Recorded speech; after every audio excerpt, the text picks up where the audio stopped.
Rejuvenating Singapore Modern. It's basically a summary of some of the activities I myself and also like-minded colleagues have been involved in the past few years, 5 or 6 years, right? And I start from this slide, which I think a very interesting point that Wendy made earlier. In 1991, the government is doing a road widening project. Of course, when you widen the road, you have to sacrifice one side of the building on one side, right? So on the left, you see the Stanford House, 1906 building. On the right-hand side is Steel Court, 1930s. And the final decision was to give up the new court building. And one of the reasons was because it was considered Stanford House has more commercial potential because it has a greater tourism appeal as a more beautiful looking building, right? This is actually one of the key issues faced by a lot of the 20th century modern heritage, in which lack of ornamentation or geometric forms, other abstract facades do not naturally endear themselves to people or to the lay persons who walk past this building. So we lost a new court. And along the way,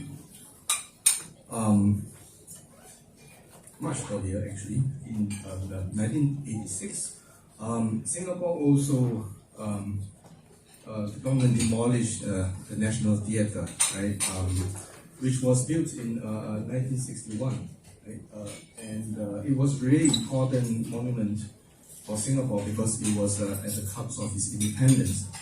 Well, what happened was it's a really amazing structure. It's a brick supported on these pointed concrete frames, and it is a free-span cantilever. If you look at the photograph here, it's an outdoor venue in which the seating is carved into the hillside of Fort Canning.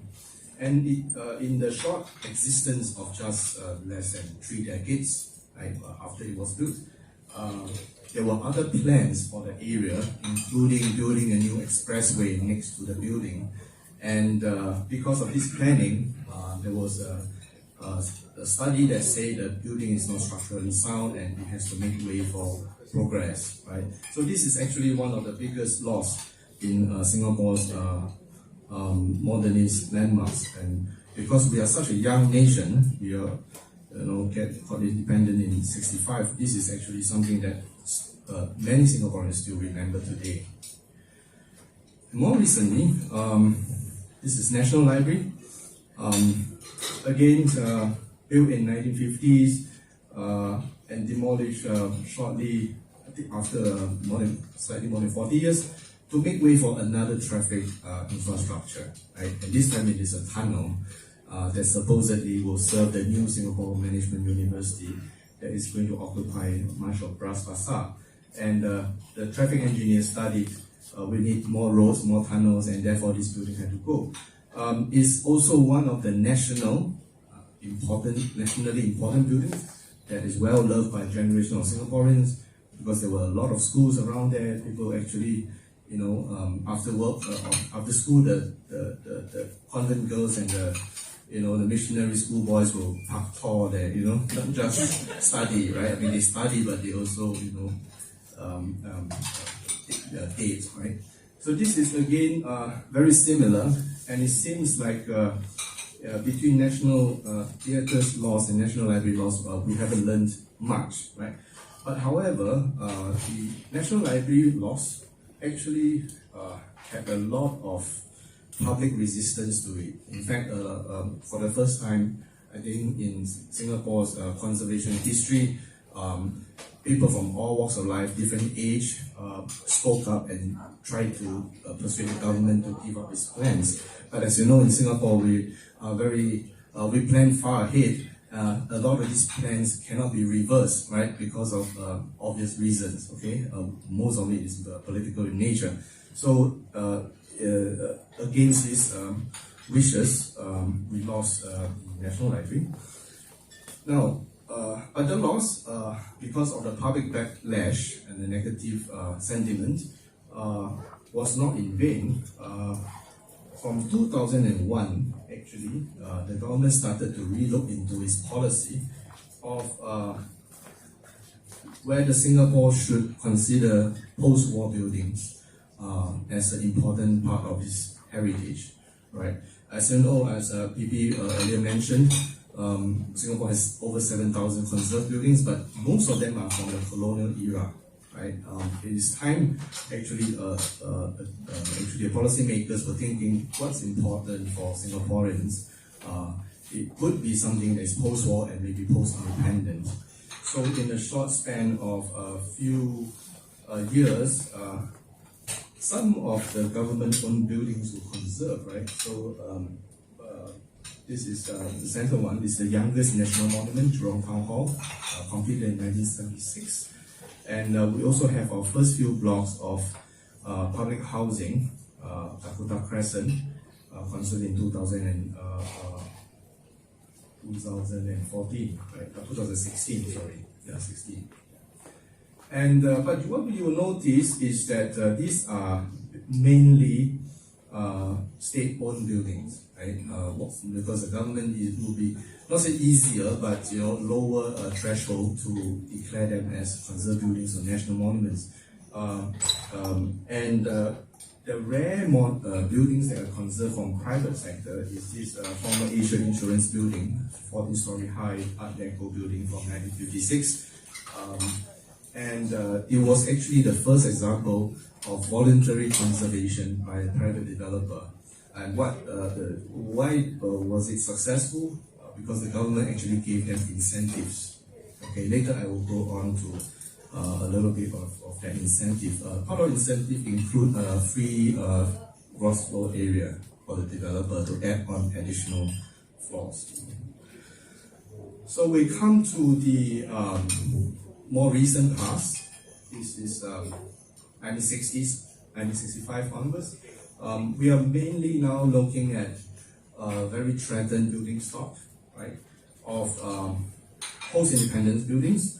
Now, what is the value of these buildings to Singapore's identity, to Singapore's sense of progress, to Singapore as a society? Through time, researchers, historians have actually written about these buildings and also spoken up about these buildings, identified 4 different aspects. The first is historical. Some of you may know Singapore had this urban renewal starting from 1960s, and this was a very important phase in the growth of the city, renewal of the city. Lots of shop houses were redeveloped to give rise to this new mega structure in concrete and steel. Right, so it was a very important moment in Singapore's history and urban development. It also generated socio-economic values in terms of generating wealth, right, for the government, the land sales, and it also was an example of new typologies of buildings that come out. Right? So these few buildings actually the tallest that the local architects and builders ever constructed so far, right? So they're all local, and these are condominiums, mixed-use developments, and the design actually very cutting edge, right? As I will share a little bit more. So my sharing, I will cover 2 projects, or rather 2 sites. One was a kind of unsuccessful attempt at getting these buildings recognized. The other is which is a pearl bank. But nonetheless, we actually learned a lot from this process. So this pearl bank apartment was finished in 1976, designed by one of Singapore's pioneer architects, Tan Ching Siong. It was a post-independent state-led urban renewal program. We tried to reform the overcrowded city centre, and we're trying to find a new image of Singapore as a high-rise global city, right? And Pearl Bank actually was ahead of its times. It had an interlocking horseshoe-shaped plan. Okay? So this building actually had many spec units. In fact, if you look at the cross-section, each apartment has at least 2 split levels. Right? So it was the in thing at the time, and it was also envisioned as luxury living for the new middle class of Singaporeans. However, okay, so these are some photographs of the building. It was actually tallest in Southeast Asia when it was completed. The really interesting thing is the structural form was very compact, and it allowed for views, right? Views out. These are actually kitchen units that looks out into the city with unblocked views. And they also have really interesting communal spaces along the corridors. So each of these staircases actually serve the same apartment. So you actually have really interesting architectural design. And the orientation of the gap, right, this broken cylinder, is to avoid the western sun, right? So it's actually shading the units from the western sun. So it had a lot of interesting ideas consolidated into one build form. So over the years, the building, the community evolved. This is actually a photograph of the penthouse unit. And look at this in off-form concrete. The designer, the resident really loved this, and he had all this designer furniture. And it's actually a very vibrant community. The residents who bought this, most of them spend their adult working life there, and they are like generation of children who were born and grew up in this apartment. But through time, because this is a private condominium, the sinking fund is insufficient to maintain the premises. A lot of these poor maintenance made the buildings almost unlivable. So you're leaking sanitary pipes, you have a water ingress, and you have a lot of issues with lift and all that. And it basically becomes a very costly affair to maintain, right? And the more costly it gets, the less maintained it gets. And this is something that in Singapore, you have this social issue of what we call a collective sale, right? So in Singapore, there is this law that allows the neighbor to kick you out of your house if more than 80% of people staying in the same building feels that they want to sell the property. So the 20% do not have any say if it reaches this period. Yeah. So it created the beginning of this law was to encourage urban regeneration, but it created a kind of economy as well of real estate speculation, right? So there are people who come in, they look at units that are empty or not well used, they will buy over them cheaply, and those with more shares in the building, they will agitate for en bloc sales, right? So it actually becomes like a very well-oiled machinery. So these are some of the issues that plague Singapore's large-scale modern buildings, right? What we call the lease decay. A lot of these are 99 years lease. So once the building hits 40 years old, that's where the decline starts, right? And also there's market pressure. There is individually owned strata title ownership, right? So you can't make, you actually can't make a decision to upgrade your building, but you can make a decision to sell your building, right? And also there is something that developers are always on the lookout, is land bank in the city, right? They want to look for some place new to build. So this is actually, once a developer or once the development goes for en bloc sales, it's highly likely it will be demolished, right? So when the news broke that the developer actually paid $700 million for this site, okay, a lot of the people, including architectural conservation, community historians, students, design students, organized a campaign, right? And this particular one, called Too Young to Die, is actually a very strong campaign talking about buildings that are less than 50 years, but they are actually in threat of being demolished despite their design and other values involved. So these are all the different campaigns, and the original architect, actually organized a campaign to go for voluntary conservation. He gathered all the residents who were supportive, and he came up with this proposal, right? Where is the money coming from to refurbish the old tower, right? It's actually a new tower, built next to it. Right? This is a new tower, a lower tower. This part actually will be sold to the developer, right? To develop, and cash from this adjacent tower will fund the retrofit of the whole tower. So in terms of financing this refurbishment, this was actually quite well thought through, and it got 97% support, right? 97% support from the owners to go for voluntary conservation. However, one person who does not agree with voluntary conservation did not cast his ballot, right? So Singapore has another law, okay?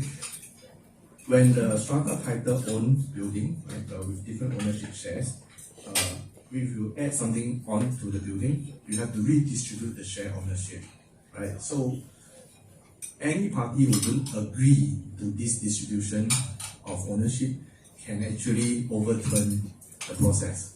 This is what exactly happened in Ho Weng Hin. Okay, and that person actually owned 3 units, including the kindergarten in which this new tower is supposed to sit. You just say no, do agree, and because of the legal challenges, we do not have such a precedent. The government could not grant it, the redistribution of shares, and therefore, in a very painful U-turn, all the owners now decided to sell. Okay, when they were all previously quite united. So a group of us, like-minded colleagues, decided to do something more kind of organized. We formed the Docomomo working group 2018, seeking support from Docomomo International. And we actually organized a series of workshops in which we are trying to show how a large building of this scale should be creatively reimagined, right? We're not talking about keeping the building as it is, we're talking about this building's potential for the future. We're talking about this building's ability, how do we unlock the building's potential inherent in its design, its value for future inhabitants of the city. So we look at, I would say, rather unconventional ways of rehabilitating and repurposing the building, not in the very strict kind of conservation sense. In the case, this was kind of a rescue attempt, right? After the contract has been signed between the developer and the residents. So we look at reconfiguration, whether the interiors of the apartment can be reconfigured. We also look at intensification. We look at whether window sizes can be changed to let in more light into the apartment. We also look at rearranging, having different zones of uses for the building. And we also look at a larger view of what the building could offer, not just a single building, but what it can offer because of what's around it. Right? So over here we have the Singapore General Hospital. This is Chinatown historic area, historic district. This is a closed hill in a beautiful park. So we actually collaborated with seniors assisted living business and to explore feasibility of retrofitting this, or at least some floors of the building for senior assisted living, right? Being so close to Singapore General Hospital and having a park for seniors who want to feel engaged and be in the thick of action in the city. Right, so structural wise, in terms of design, we also look at how, because the developers told us they want small apartments, the current apartments are too large. So we say, look, you can actually have a small apartment in the new intensified area.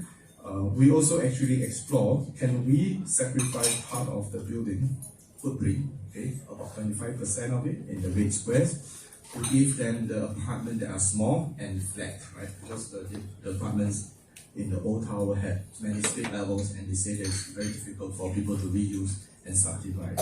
But of course, this is not the ideal situation, but this is something that structurally can be attained.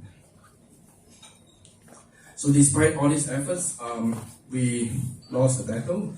And rather we were told actually by the developer that you guys nearly convinced us, but you're too late. The train has left the platform because we paid $700 million. Right? If you had come to us earlier, maybe there might be a deal.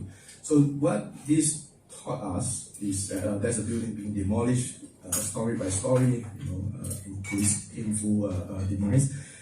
In its place, it will be a new condominium, right? What we hear is the planners ask them to turn it into something more circular in commemoration of the old building, right? To recall the building. But this will be, actually this is, those of you who visit Singapore, I think later part this year, this building will be completed, right? But what we can actually see is the process. It was kind of a turning point for the government planners as well as developers and the community and conservation to look at repurposing large buildings. And for us, more importantly, we set up the Toko Momo Singapore chapter in 2020, right, following this attempt, and to basically establish a platform to lobby for the Golden Mile Complex conservation. I think I will not go too much into detail of the value of the building, but it was really one of the first very pioneering attempts at mixed-use development. Right? This is the vision of Asian city of the future.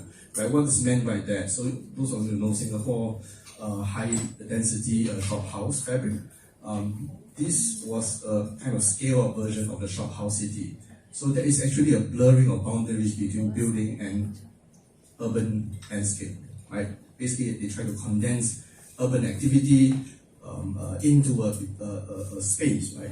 And because of its mixed use, people can actually shop in the lower podium, right? And this is a photograph of what the building after it's completed looks like. It's actually quite remarkable because we discovered that it was not painted at all, right? Today it's all painted like this, right? White and yellow and all that. But it was actually Singapore's first very expressive brutalist kind of monument. Okay, all everything is in concrete is expressed in the raw, right? And after the loss of Ho Weng, everybody is very determined. Before the developer buys over the site, let's quickly do something, right, about it. And now this is the part that is really interesting. And I think earlier mentioned, is actually Singapore's little Thailand for almost 3 decades, right? Because since the 80s, Singapore construction industry started to import a lot of Thai workers, and many of them send money back through the remittance agencies in this building. And there's also this long distance buses that goes to Malaysia and also go to South Thailand. And it became really attracting a magnet, right? So just like Ho Weng, through time, because of the paying lease, this is also 99 years, the rental value dropped and more Thai businesses started to afford to get this really strategic location. But however, as people customize their homes, right, they start to build awnings and screen on the balconies and all that. Some politicians call it a terrible eyesore and national disgrace. So they, again, it was cast in not very favorable terms, right? But however, the government actually kind of hastily recognized its value, because this is actually published in one of the URA sponsored exhibitions called Singapore 1:1. Okay, so the trigger point was for the next campaign was we got 80% owners to launch on block sale, right? So in actually the taking stock, we have lost a number of buildings from 2010 to this point, 2018. Most of Singapore's more distinctively designed modern buildings from this era suffer the same fate, right, from en bloc sales. So these are some of the campaigns. There was a conservation petition started by Singapore architect Ho Weng Hin, which went to different people to support. And Toko Momo Singapore working group ramped up its efforts. We started to build an inventory of 100 important modern buildings in Singapore. Right? So the inventory actually is free of charge, hosted by Toko Momo Singapore's website. So if you are interested to look at it, it's tokomomo.sg. It's not 100 buildings yet. We are still working on identifying more buildings. We are almost halfway through the 100 buildings. But this, we got this really important opportunity in 2019, where we got the chance to host the ASEAN conference. To give you a little bit of background, what ASEAN means is Modern Southeast Asian Architecture. Right? It's actually funded by Japan Foundation, and it has been going the different Asian cities, Southeast Asian cities, like Hanoi, Jakarta. We got the chance to host it in Singapore. So it gave our working group actually a platform to invite different experts from Southeast Asia as well as from the UK and the US, right? To basically share the experience in tackling how to retain and revitalize 20th century buildings, right? And we were very fortunate to have a lot of supporters because we started to engage a lot of these parties when we were trying to save per bank, right? And it was a really successful conference. And we even invited one of the original designers, Taking Soon, to give a tour after the conference. These are conference posters. And we were very fortunate also to have political support. That's Minister Desmond Lee, who's now the National Development Minister. And he actually was a guest of honor at this conference. So what we also gained was the kind of establishing a working relationship with the Ministry of National Development to make them relook at this issue, right? Of course, politically it's still very sensitive because these are not government-owned buildings, right? These are privately owned buildings. So it takes a lot of support to be able to, fight for it. Part of our campaign also involved exhibiting students' work. This is Gaya's work, whom I supervise his final year thesis in 2019. We were basically also saying, what if we have to intensify the building? Where would I put the new building, right? The new floor area that comes with intensification. He chose a rather unconventional method, again, partial redevelopment. But again, it is, of course, an academic exercise, but he kind of pushed the boundary to look at what could be the right balance in terms of retaining the building and transforming it without sacrificing its character token. So along the way, we were doing a fair bit more research into the international best practice. We found that increasingly 20th century heritage buildings have a dimension of environmental advocacy, right? Because they are such massive structures built in steel, concrete, who are basically reservoirs of huge amounts of embodied carbon. Is actually some of the buildings that are quite well known, like the United Nations headquarters in New York City. They actually, the decision was made to retain and retrofit on the basis of environmental sustainability considerations. So we, Tokomomo Singapore, wrote this opinion piece, which got published in the mainstream media. The title is not ours, but we actually have it to thank because it kind of caught the attention of policymakers. There are other reasons to conserve large-scale 20th century buildings, right? Other than heritage, right? So for heritage, it may be a longer journey, right? To persuade people to kind of appreciate the so-called modernism, right? Modern architecture, but on a basis of environmental considerations as well. So the happiest news that came to us through the pandemic, right? 2021. Was the announcement of the Conservation Gazette of this building by the government. And this is actually kind of a groundbreaking building, a groundbreaking process. Everybody was very unsure, can the en bloc sale go through? Will any developer want to buy the building? Because the developer will be told you can tear it down. But URA actually released a series of incentives that actually helped to persuade the developer that this is a worthwhile effort. Alright, so it was actually sold for a slightly lower amount than what the resident asked for. So now, after the we realized that it took so many parties and so many individuals, so many organizations to get things going. We got the public opinion, Docomomo, civic society group, Docomomo, Singapore Heritage Society, Ecomo Singapore, and of course academic support. It took the government, a regulatory body, of course the building owners. They also had to agree that, or rather they don't object to the Gazette, because Singapore has actually a law to basically, if you disagree, you can actually object, and the government has to hear you out. And in now, this realization phase, 2022, we have the developers, joint venture developers, architects, and our office is actually involved now as a conservation consultant, right? So this is something that we try to introduce into our process that is tied to the planning approval process. How to integrate the conservation scope and deliverables through the planning and authority approval, right down to the design process, right?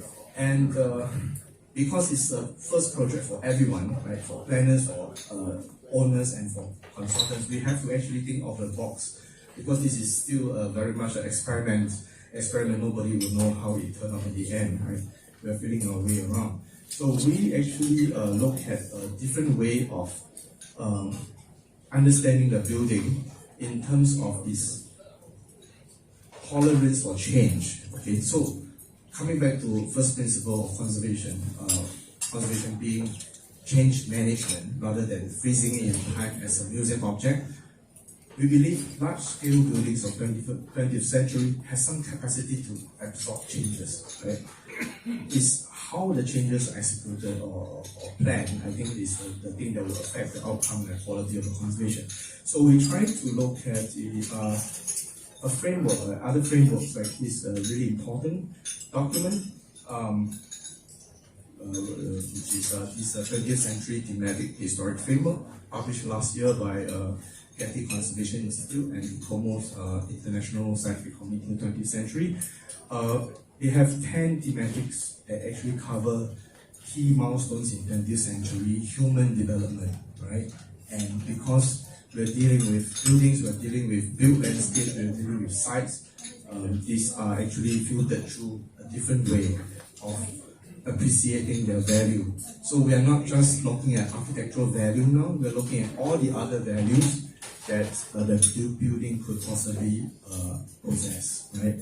So for Buddha Mount Complex, we knew that it will be subject to huge pressure for change because the developer, commercial developer, bought over it already with some idea to change the use of the building. So we had to start couching or rather start the conservation management process by looking at design narratives that were inherent in the building's values, architectural values. So one of So one of them is linear city, right? The other one is the tropical mega structure, and the third one we want to safeguard the modernist aesthetics, right? So these three undergirds the way we go about talking about character defining elements. So we adopted a thematic approach to character defining elements so that developers and the designers could understand conservation as a change management process. Okay, so these are some of the studies which we use to kind of articulate what is meant by Asian megastructure and a different phase of the building construction change. At a finer scale, we also documented the finishes because we know these are the most vulnerable things that will give way once change comes, right? The building facade may be kind of kept, but the interiors, right? A lot of these are actually in the interiors, they will be sacrificed because once the major change comes. So we wanted to understand the value of how these materials contribute to the design narrative and the character defining values of building. Here is some interesting. Okay, so besides material, I think it's really important. Again, this is something to do with the interiors, the spaces. Golden Mile Complex has this really interesting idea of a three atrium. Right, the first one is the shopping atrium, the linear city. The second one is actually this slanting atrium, which is the lower register offices. Right? The men in the street actually don't recall this space because these are for the workers who work in this building. But undoubtedly, this is a really important element. So we try to highlight what are important things. We know for sure owners want to increase floor areas, want to push things here and there, want to massage it. But we provided some guidelines in terms of how not to do too much in order to retain the character of the building. Right. So to encapsulate, what we found through working on this building was the challenge of conservation modernism, because we have this idea of conceptual, intellectual, and conceptual legacy. Right. Unlike older buildings, 20th century buildings had a lot of architects' ideas and thoughts that is integrated in the way the building looks and used, right, and the value. More than many much older buildings. There is this problem of functionalism because a lot of buildings used may be obsolete, okay, compared to older buildings. A lot of the more specifically designed 20th century buildings. And there's also use of experimental materials in the 20th century building that may no longer be functional. For example, early use of plastics, right, which may not be functional. So we actually had to look at what is authenticity in 20th century conservation, right? We actually have to, this is actually a kind of a snapshot of our conservation management plan, but it's actually based on this dialogue, right? Material authenticity, conceptual authenticity, right? The spirit and the idea behind the design, this is the material fabric, and then more importantly, contemporary needs for the future, how to future-proof the building, for example. So this is actually something that we learned from the Ho Weng Hin International founder. The key question, right, is to every intervention decision, the priority lies in the presentation of original idea, right, or the conservation of original substance.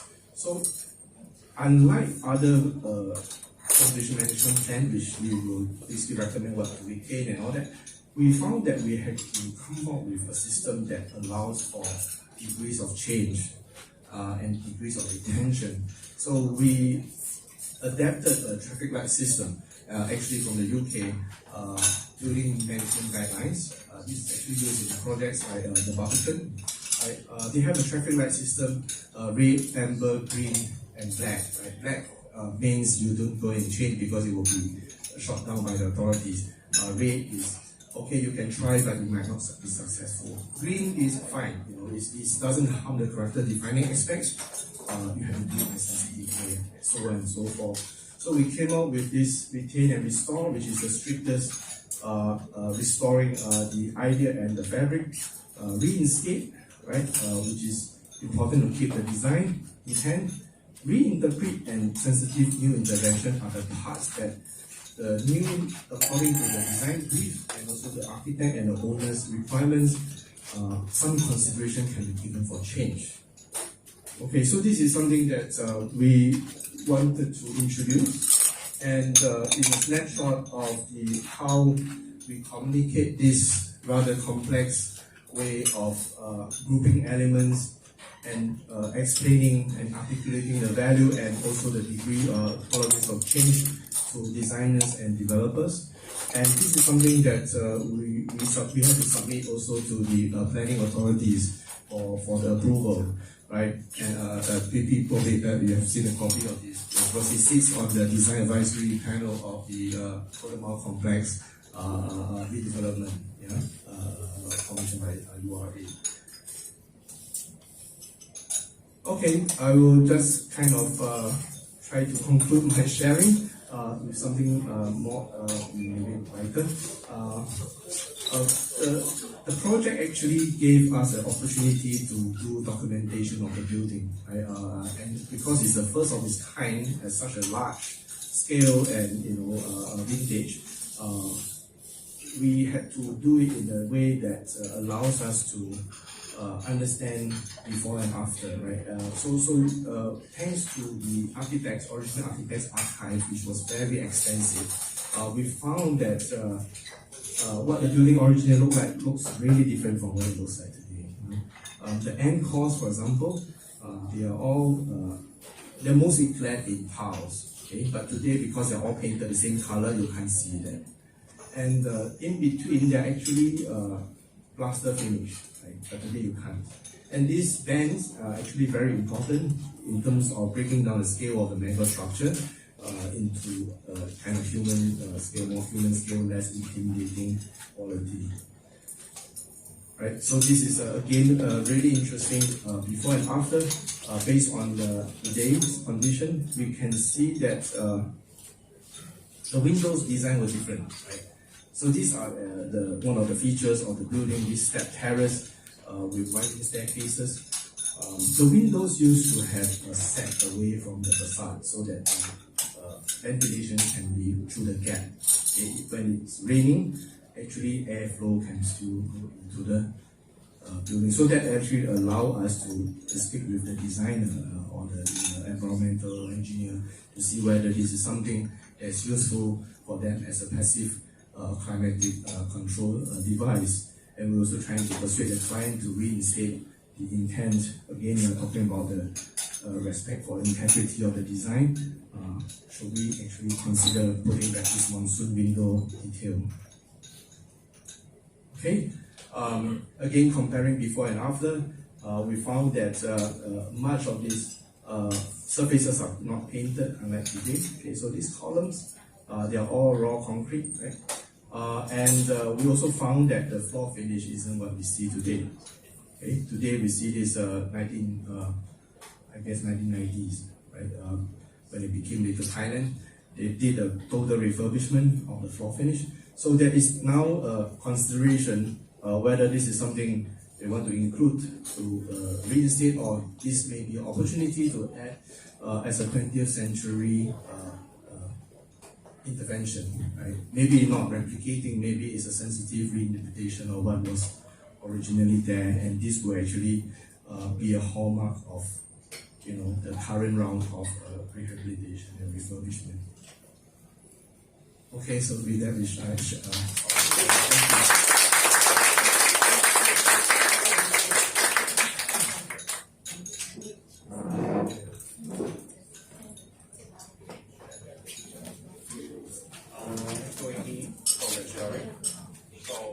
every one of you take home with you something special, something precious from PV sharing and working center. So enjoy desserts, and if you are still not drunk, go to this place. I try to ask the staff if the library is still occupied. So if not, you may take a look at the very special design of the library. And of course, the long march from the same talk. Enjoy your dinner.